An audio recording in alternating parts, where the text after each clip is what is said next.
In this episode, you'll discover the hidden identity shift that happens in every career and life transition, and the question that reveals who you really are underneath the roles you've been playing.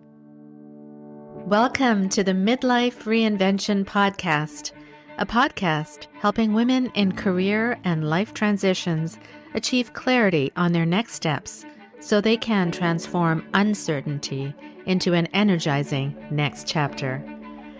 I'm your host, Kavita Ahuja, and the founder of It's My Time Now Coaching. If you're wondering what's next in your career or life, you are in the right place.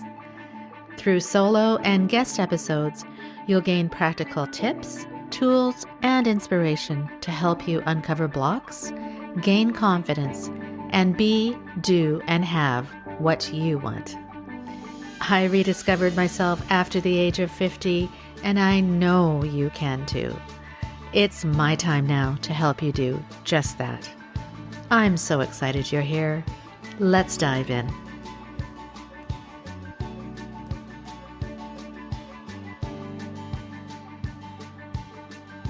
In this episode of the Midlife Reinvention Podcast, I'm sitting down with Dr. Kathleen Perry to explore something many of us in midlife are quietly going through, but rarely have language for.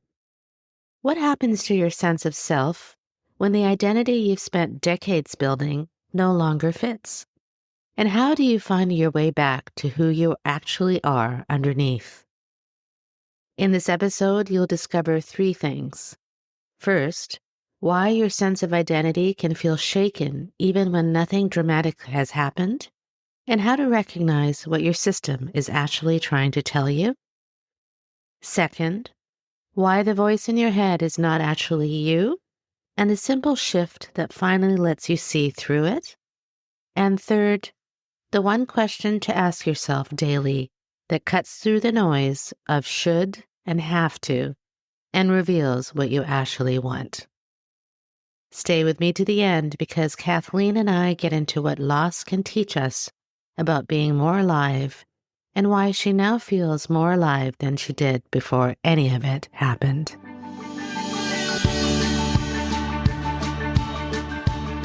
Welcome back to the Midlife Reinvention Podcast. It's your coach, Kavita. And today I'm speaking with Dr. Kathleen Perry, who is a transformational coach, former chiropractor and acupuncturist, and host of the Identity Matters podcast.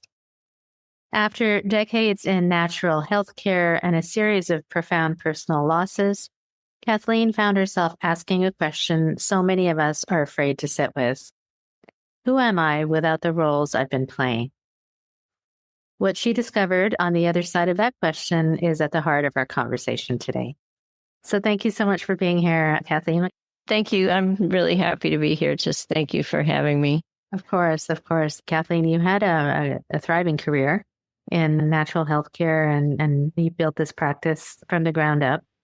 And then you experienced your life kind of handed you some losses that kind of changed everything. So maybe if you could take us back, the listeners back to that chapter in your life, and what was it like to realize that you weren't going back to the career that you had kind of had defined you, right, for so long? Very much so.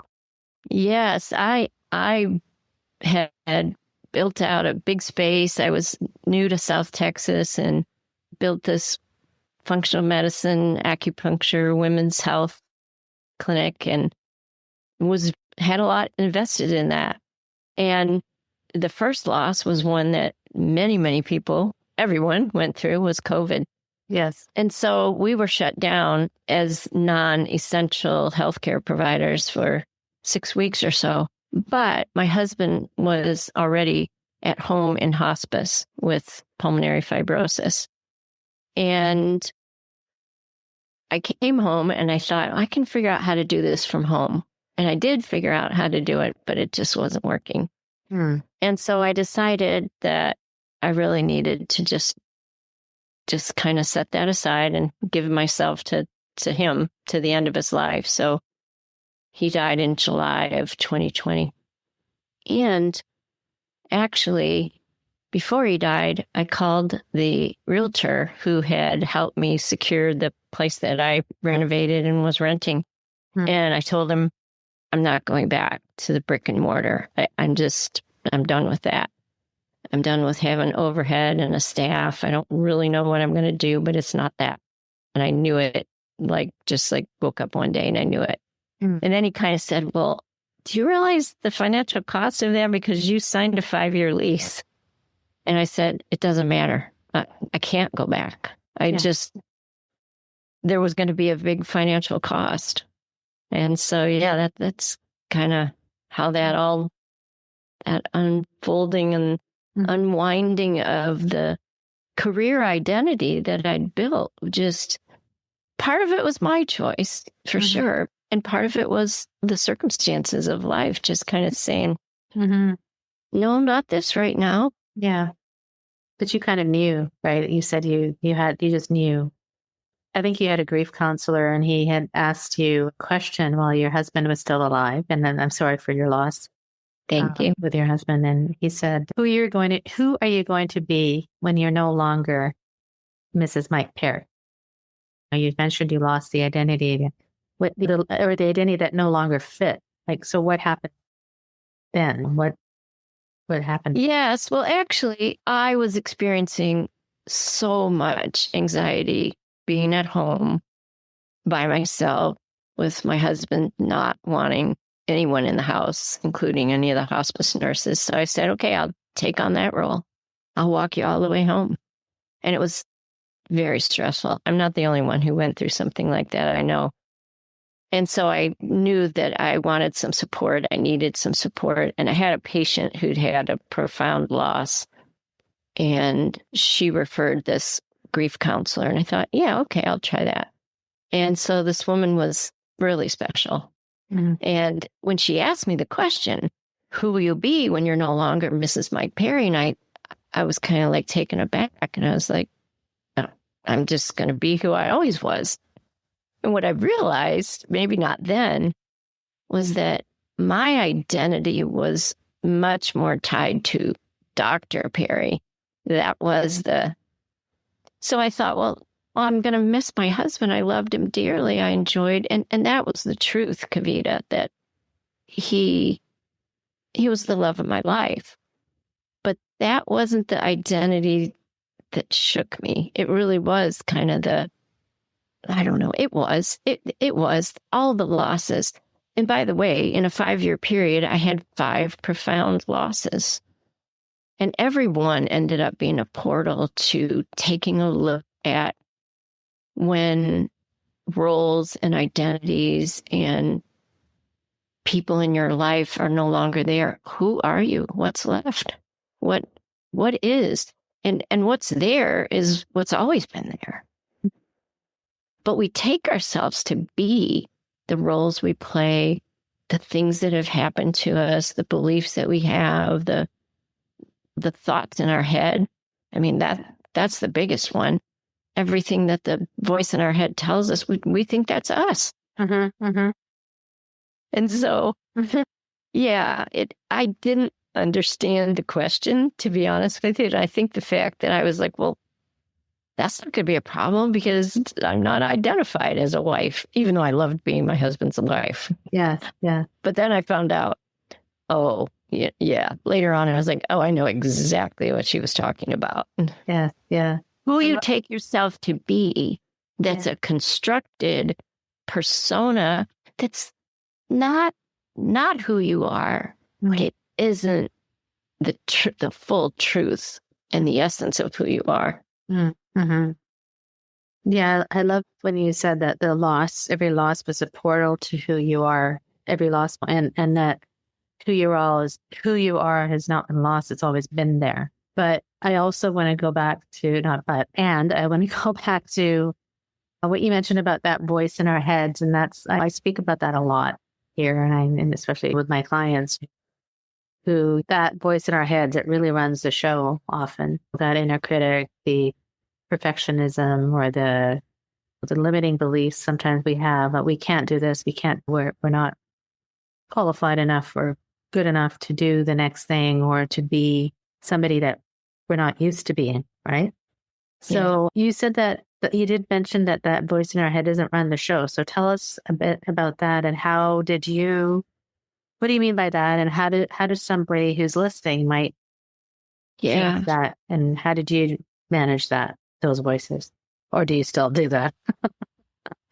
So it seems like it's running the show, but it's not. I mean, we give it a lot of our attention, and then sometimes we add fuel to the fire.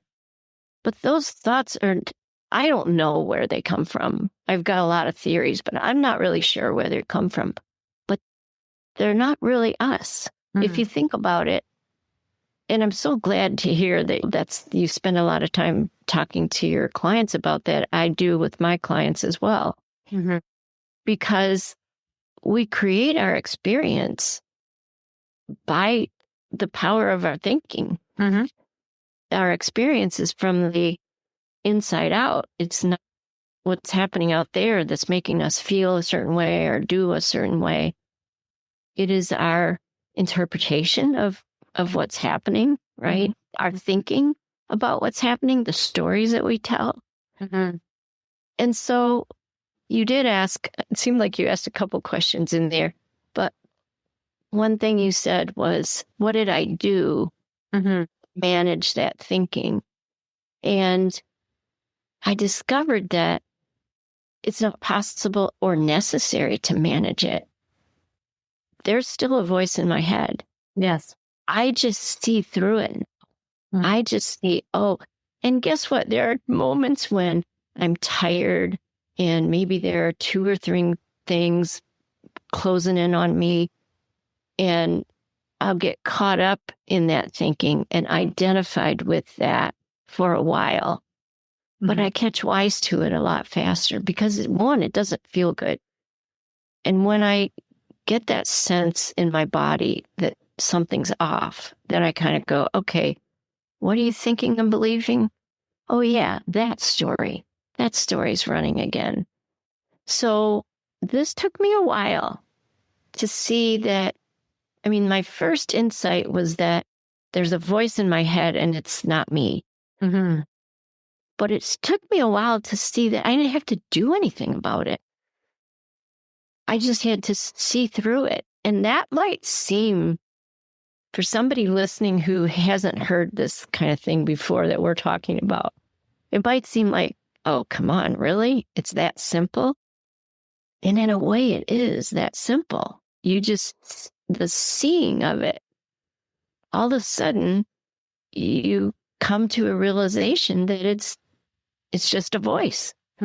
Now, how that happens, like the way I coach is not formulaic or steps or this is the way I did it or frameworks or protocols or paradigms, because there's an intelligence that is who all of us are.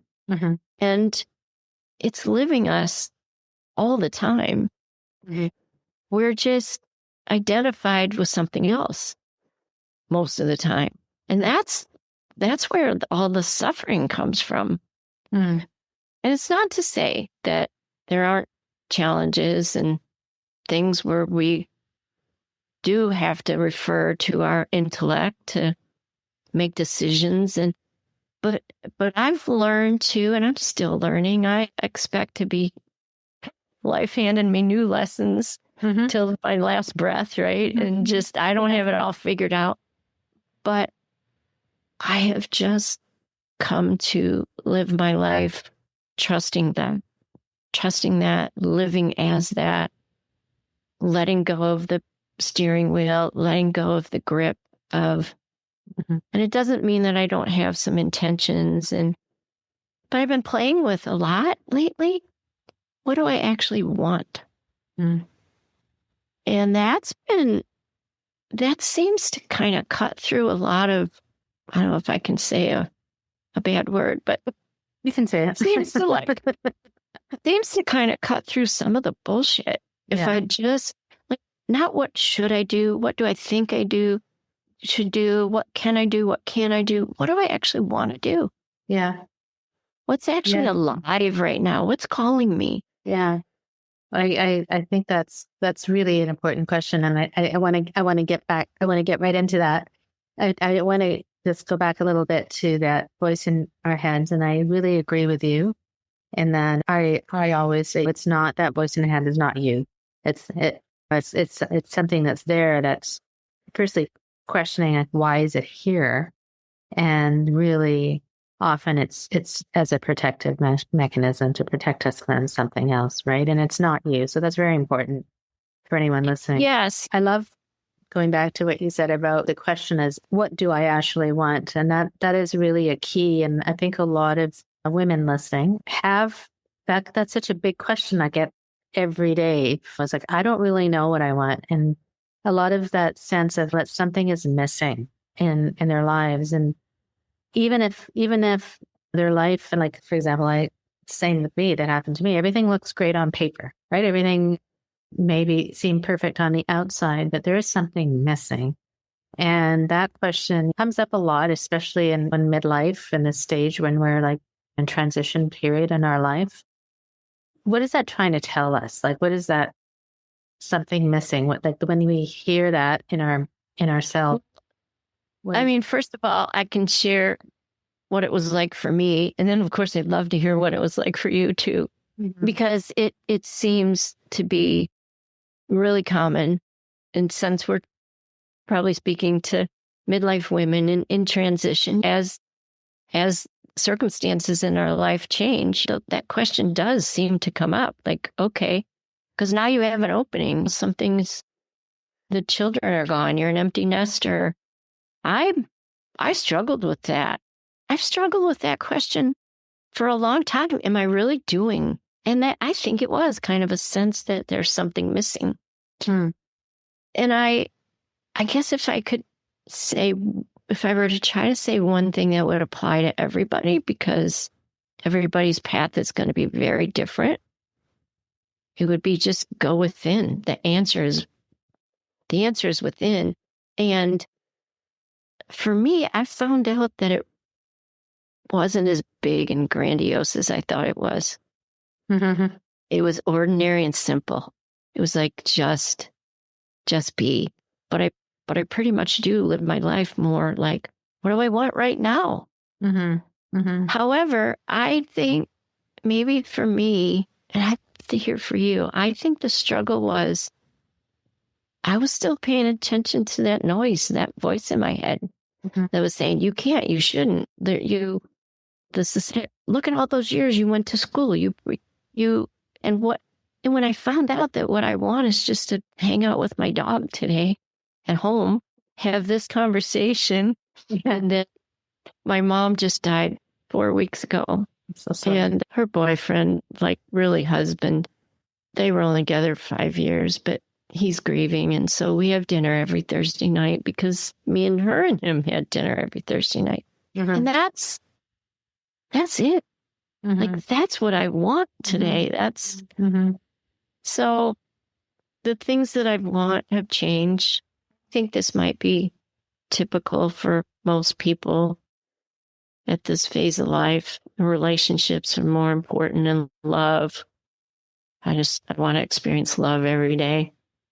So I am curious about you trying to figure out what is it you actually want and that feeling of something missing. What is that like for you? Thank you for asking. Yeah, it was similar to what you mentioned. I was in a career for a long time, right? In a corporate career for 25 years, similar to you. And I had that identity, that role, and it was good when it was good. Honestly, but there was something that around the time I turned 50, things changed, and it was like, is this really what I want? That question, what do I actually want, really came from inside.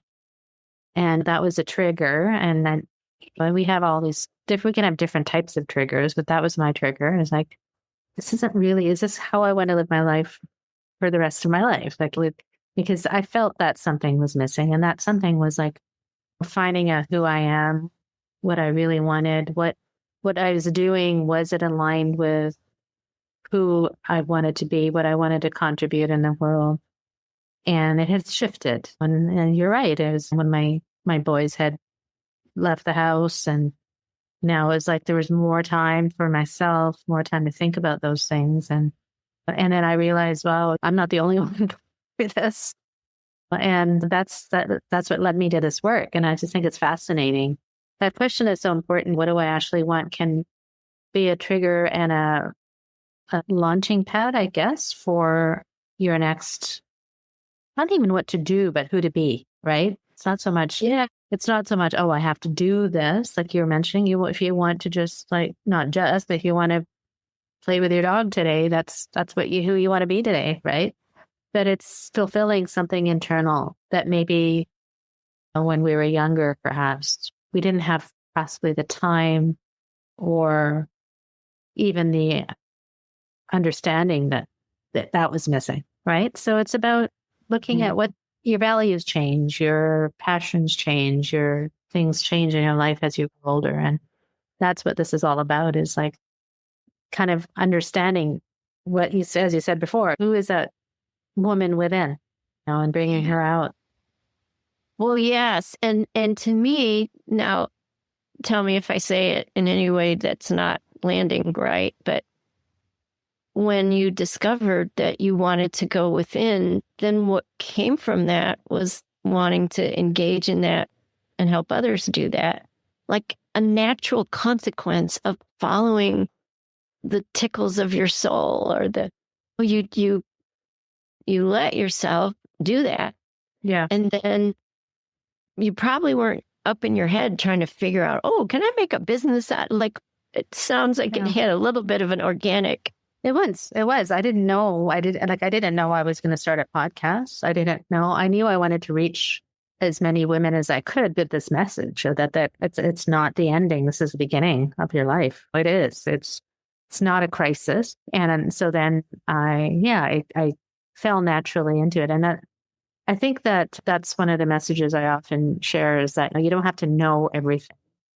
It's you were saying, you've heard the term follow your bliss, right? So it's like follow what feels right. And then, which is back to what do you actually want? That you actually want. And then the things and people and circumstances will follow. And I think that one of the things is that a lot of women who come to me, and probably to you too, as you've come across, they're just kind of managing, right? Like they're just kind of pushing through life, and they're anxious, and they're maybe very burnt out, or feeling all these things that, because they feel maybe they're stuck, right? And where they are, like if it's a career or a relationship or whatever, and they don't feel like there's a way out. And so if somebody's listening who is feeling that way, that feeling stuck in their circumstances, what would you say to them? What are these feelings actually trying to tell us? That something's out of alignment, I would say. Yeah. Mm-hmm. And nothing's wrong with them. In fact, it's something very right going on with them. Mm-hmm. Their system, the mind, the body, the spirit, all of it is sending them a little love note. It probably doesn't feel like a love note, though. Because I've been there multiple times in my life. Yeah. Something about my circumstances is what it was in the past. Like, I don't like this. I want to change it, but I don't know how. I feel stuck. Yeah, your system is telling you. So I would say first, don't approach yourself like a self-help project, or that like you're broken or there's something wrong. Love yourself, be patient with yourself, and see if you can just love that stuck part. So a good question is to just say, who am I? Mm-hmm. What am I? Who am I really? In addition to, I think the what do you actually want is one portal that works for some people, but sometimes, like, take away the roles, take away the body, take away the story, your gender, your age, where you live, your set of beliefs, all the things that happen to you in your life. And you may have done this with your clients. I do it a lot in my groups. Who am I? Yeah. Tell your neighbor here. Just explore who you are beneath that, or above that, or beyond that. Mm-hmm. Mm-hmm. And that's, to me, the exploration of that is where because when the identity loosens, right? Because that's what I'm, for the second time, planning to write a book. And the title was going to be She's Come Undone. But now I'm landing on life before death, because I had 5 losses in 5 years, and I feel more alive than I did 5 years ago before I went through this. Yeah. So you're stuck. Who am I? Yes. And when you tap into and you recognize the magnificence of who you are beneath the story of who you are, that's when the identity starts to unwind, unravel.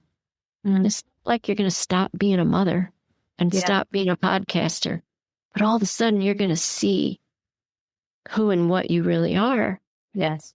And living from that, living as that, while brushing your teeth and cooking your meals and going to the bathroom, right? All of that's happening within the space of who we really are, what we really, and we're not separate.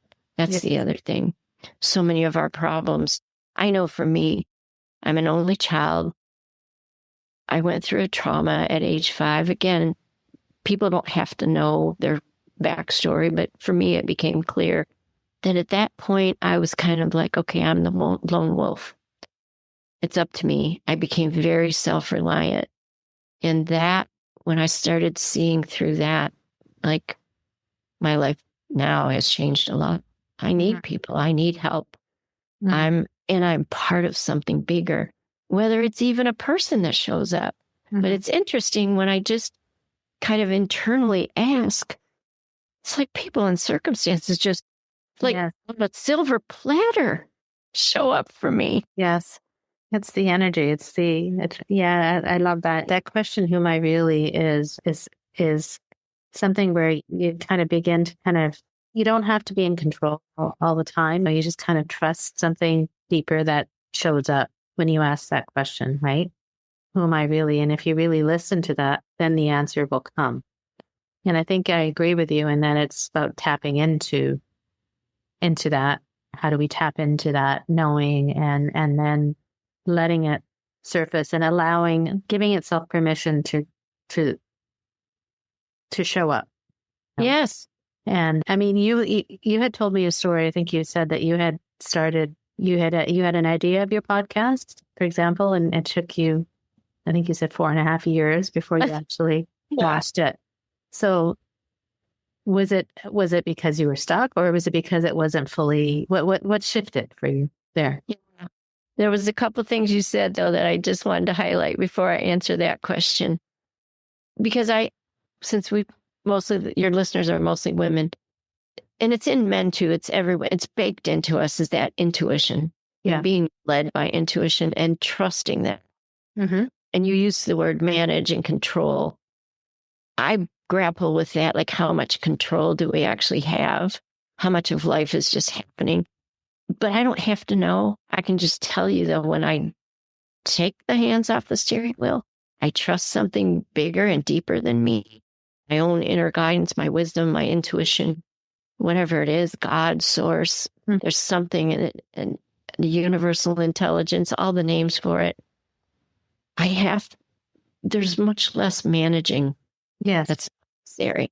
So I just think that's huge. You said that. And I just kind of wanted to throw some gasoline on that fire. No, that is, we don't want to rush through that, but yes. You said that, and that is big. Yes. And we can trust it. I think for women if every single person and woman listening knows that they've had times when their gut feeling or their heart or their intuition told them, and sometimes we doubt it, we question it, and we don't listen. And then later we realize things might have turned out differently if I'd paid attention. Yeah. And again, I believe that everything happens because it's supposed to. So you got to learn that lesson a few times, right? Yeah. Why do we choose not to listen to that? Maybe that's different for everybody. It seems to me like it could be our culture, our society doesn't honor that. Yeah. we're taught, you go to school and you're taught to learn a certain way, be a certain way, accomplish a certain way. Yes. Our society has values. I'm 65. I'm an elder now. That wisdom and intuition, I'm going to make sure that it's honored more in my little chunk of the world. Yeah. But we don't. We don't. And I don't think it's encouraged. I think it's in many ways kind of conditioned out of us. Yes. And so however the doubts come up in our own mind, and like you said, if it's an attempt to protect us, well, maybe you better just make a spreadsheet and pay attention to that and not go when your gut feeling, your intuition is telling you to do the opposite of that. Yeah. It's kind of scary. Yes. I do with my coaching. I will, and oftentimes I'll ask my client, how could you create an experiment where you could test that out with something really little? You could test your intuition to see, oh, it is trustworthy. Mm-hmm. I wouldn't give a prescription, but I might say, do you feel like playing with a little experiment? And so your listeners could right now. How could you set up something where you're facing a small decision and throw out the logic and the intellect? Say, what do I actually want? What is my heart? What is my gut telling me to do? And just and do it. Try it that way. Just do it. Just do it. Just do it. See what happens. Yeah. That's great. That's wonderful. And is that what happened when going back to the podcast? Back to the podcast. Is that what happened with? Well, yeah. So the initial idea, I was in a business mastermind. It was the first mastermind about a year after my husband died. And she opened it up. It was a small group of maybe 7 business women. And I was there going I think I want to be a coach, but I don't know. I don't know what I'm just showing up. I just showed up and it was great to just show up. Followed your intuition. Yeah. I did. It wasn't cheap. I made an investment. Yeah. And after 5 months, I was like, I'm no closer to a business. And that was fine. But we opened with kind of I don't remember the exercise, but your wildest dream, what would it be? And so it's I like to play pickleball. I like to have a podcast. That author, Tim Galloway, that wrote the book, The Inner Game of Tennis, I want to have a podcast called The Inner Game of Pickleball. And so that was the birth of the idea. And then, who knows? I think just circumstances, and it wasn't what emerged 2 months ago when I started this podcast. So I'm glad I waited. Yes. Because this was what was being born. Right. I think that 4.5 years was an incubation period. And though the other thing that was stopping me was a very strong voice in my head saying, you're not ready. You have the ideas, but you don't articulate them well. And it needs to be perfect. I mean, that was an identity for me that still likes to try to hooks in me again. Yes. My podcast is messy. Yeah. It's so funny. It reminds me of, I had a little poster about this orchid that I have grown in my kitchen. And I was looking at it and I was like, all the buds formed except this one little one that was taking a long time to bloom, right? And then it just kind of reminded me you have the seed, right? And then you have all the conditions underneath the seed, and some buds bloom and others wait. And then it's just about the timing. And I think that was, to me, it's a good analogy, is that you're not going to plant a seed and then look at it and go, well, how come you're not growing yet? It's about the conditions making of first planting a seed and then having the right conditions for it to grow. And I think that's, and then when the time is right, it will happen. But you have to trust that it will happen. And maybe such a good, yes, perfect analogy. Yeah. Perfect analogy. Yeah. Because I didn't even see how much that was true until you told me that little story. Yes, that really, really was happening. Because it looked to me like mostly I finally quit, and I did. I let that voice be there, And I said, I'm doing it anyway. Mm-hmm. And that's another thing, that if something's important to us and we really want to do it, and that would be the thing, like, I guess I just didn't really want to until I actually really wanted to. And then Yes. the bloom bloomed and the voice was there, but I just let it be background noise. Yeah. And it's still there. I It's sit always down to there. record episodes. Right. And back to there's no need to manage the voice in our head. No. We just see it for what it is. And some days it'll cause a feeling. Mm-hmm. Quite often, it's always going to result in a feeling in the body. Mm-hmm.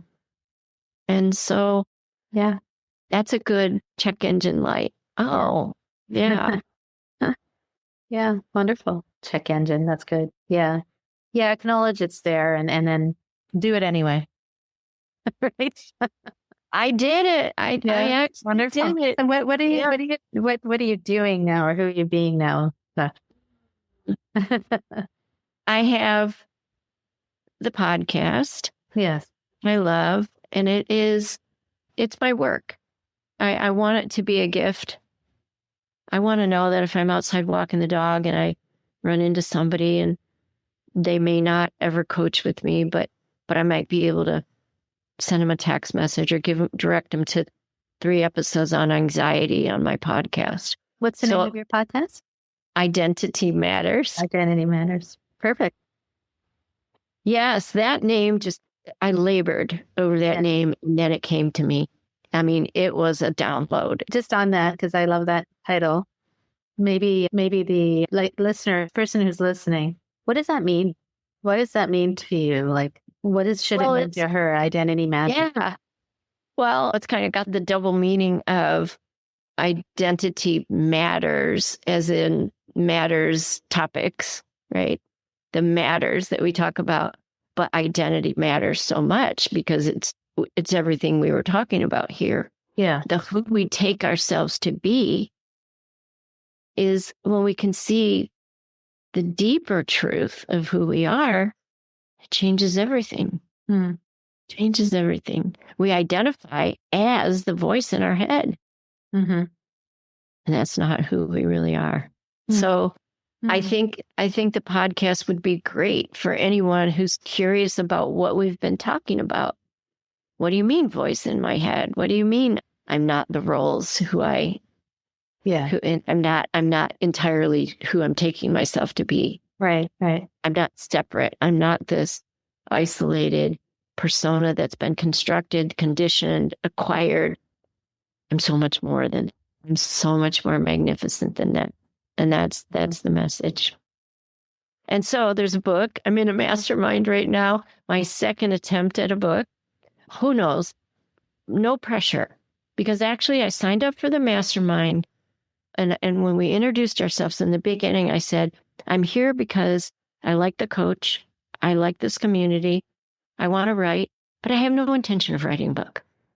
And they were all like, great, we're happy to have you here, Kathleen. And then literally 48 hours later, I had all 7 chapters and I had the book. Because it was already there. It was already there. It was everything we talked about. Yeah. It was inside you. Yeah. I like my days to be pretty free. Mm-hmm. So cultivating friendships. And that's a big one for me. I don't have children. I don't have siblings. And losing my mom. I lost my husband in 2020. My stepfather who raised me the next year. My biological father the next year. Okay. And I don't discount this. People who don't have animals that are when I put my dog to sleep in the 4th year. And then I just lost my mom. And so friendship, deepening friendship, cultivating new friends that are more aligned with who I'm now taking myself to be. Not that, is it in the Girl Scouts we would say, make new friends, but keep the old one in silver and the other gold. But I have met some amazing people through coaching, through a meditation group, a large meditation group that I'm in. And those are the kind of people that I like fewer, deeper. I really enjoy depth. But then I have to like just go out there and just hit that darn tennis ball. So I'm working on getting my knee back in shape so I can get back on the court. Wonderful. Wow. Yeah.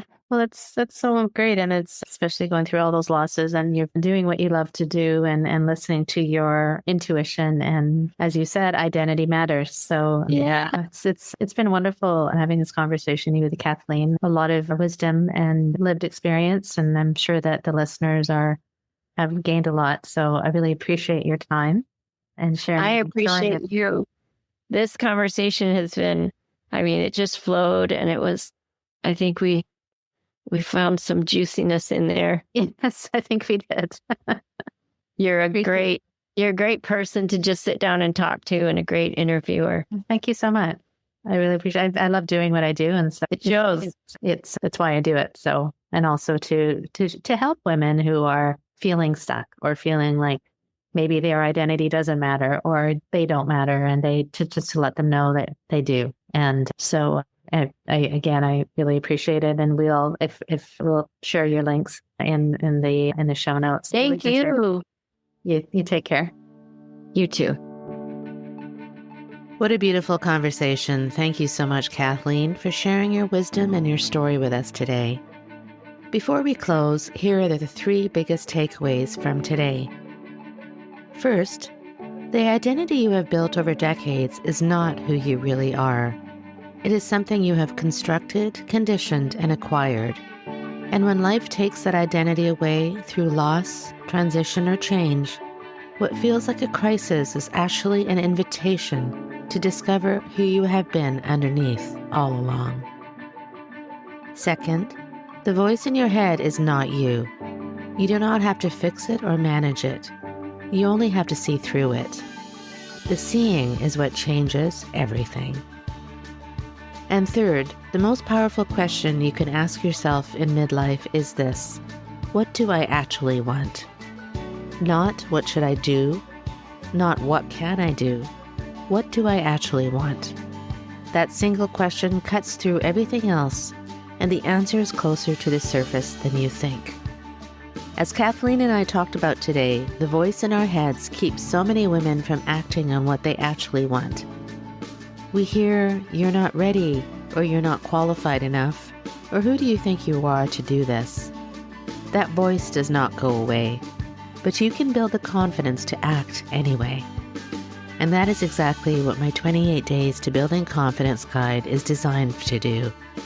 It gives you 28 days of small daily practices and short video lessons for me to help you trust your own voice over the noise in your own head and step into who you really are with confidence. The link is in the show notes. If this episode resonated with you, please share it with a friend who needs to hear it, and consider leaving a review wherever you listen to your podcasts. It helps other women in transition find this work. And remember, my friend, you get to decide what comes next. So say it with me, and say it with confidence. It's my time now.